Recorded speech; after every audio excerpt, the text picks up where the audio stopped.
Are you tired of losing money as a general contractor and working through the conflict possibly with your homeowner? Let's speak to the advantages of having an interior designer on the project and how you can work through some of these key building elements and what the designer does to bring value to you as a builder that allows you to scale and upgrade your clients to the ideal client and be profitable as a general contractor. Now, one of the questions, and this is related to the GC, not the client. So a lot of the pushback I hear from general contractors is, Brad, I don't want to have an interior designer because they make the project more expensive. It slows down the process, right? It's hard to keep the budget in control. The communication is a challenge. There's different levels to maybe frustrations that builders have had in the past. I'm going to speak to just the budget constraints, right, that happen when you work with an interior designer. Now, one of the most difficult things for us as a builder is the unknown. And what I mean by that is when you're working with a client that has not hired an interior designer and you're trying to interpret everything from their client's mind. Client typically in most cases is not doing this every day, such as we are. They're not, in the field, building, working through design between architectural plans and what that looks like as a finished product. They may have given inspiration that they found on Pinterest or Instagram based on countertops that they like or kitchen designs that they like or wood flooring. And what I've found through my experience has been that trying to interpret what's in the client's head to make that buildable, many of us as builders have installed something that we thought was right, or the countertop seam was where we felt it was most proactive because it would eliminate the most amount of waste, be in the best area, and the client's like, I don't want the seam there, I wanted it here. And what ends up happening in that situation, the clients will be like, well, I didn't expect my countertop overhang to be 4 inches, I wanted it 6. I didn't want my seam here, I wanted it there. And that's just in countertops. And all of us have been through these many experiences where something's installed and the client's like, I don't like it, I didn't want that, that's not what I wanted, this is different. And then who pays? Who picks that up? One of my pushbacks with clients always is when they're like, hey Brad, I don't want to have an interior designer. I always address this comment, well, that's great, but what happens when there's a point of conflict? Are you willing to take 100% of the financial liability that when something's installed, if it's not to your liking, that you'll pay for that work to be redone or remade or purchased and removed and reinstalled? The reason being is that when you have an interior designer, similar to our architect, for us to be successful as a builder, we have to have a tremendous build set, right? From the exterior details, weatherproofing, flashing, the structural components, civil. So many of these details are really important to us as a builder. So having a really good set of architectural plans allows us to look at truss calculations and figure out spacing of can lights and mechanical vents and fire sprinklers and low voltage and everything that goes into the ceiling. So when we have these intricate ceiling details, whether they're coffered ceilings or trim details, they've been designed in such a manner that everything's laid out perfectly. Well, that only happens with a good set of plans and engineering and so many details thought through in the beginning. It's very similar to design. What the interior design offers is the architect is typically looking at the building structure themselves, at least in our case, and the designer is looking at everything inside. But there are architectural details to reflected ceiling design, to the decorative lighting that the designer will have.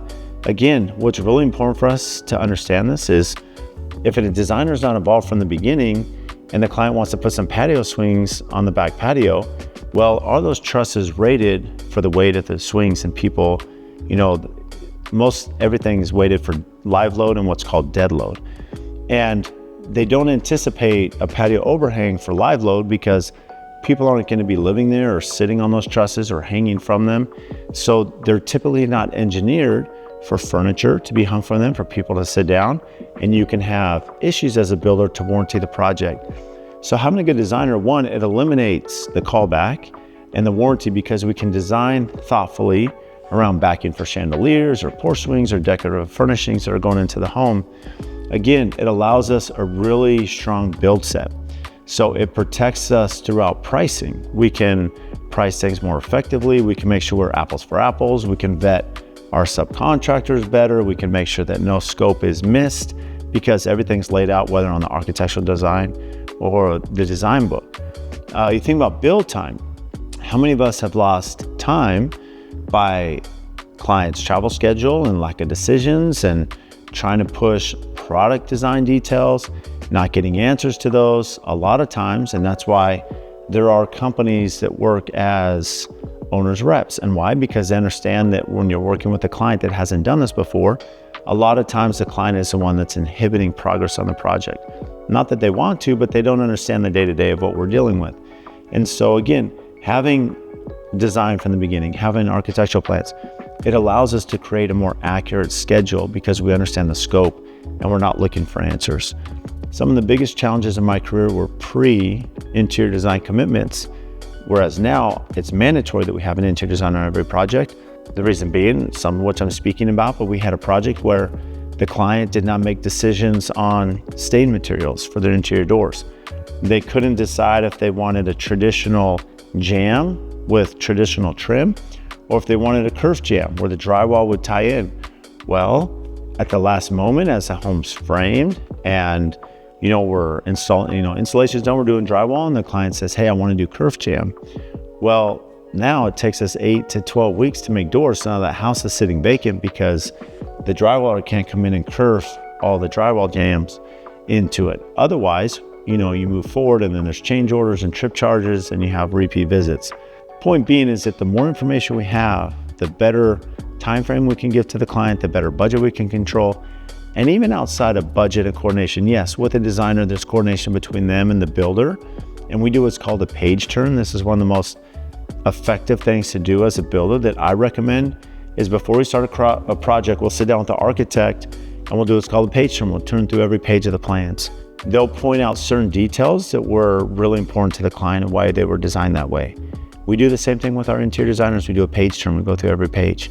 The value of that page turn is now they can point out things that are really important, and it allows us to look at possible value engineering to still achieve the same detail, but maybe there's a less expensive way to do that and coordinating with them ahead of time. And most importantly, you think about the benefit of the company in the future, marketing, publications, awards, social media, how the clients feel in their home when they come in, the resale value, to when they realize that this is a great home that's well furnished and well designed and well executed. And many of your clients will become repeat clients because they can sell and do well and they want to hire you for the next build. So whether it's the marketing strategy, whether it's communication with your client and executing on those expectations, whether it's more information in and information out, so there's less unknowns, and just to the coordination where it's really a time saver for us. It saves us a tremendous amount of time chasing answers, getting specs, because it's all in the design book. And now we're just working through submittals, samples, RFIs to make sure that we're delivering on what that design, the intent is of the build.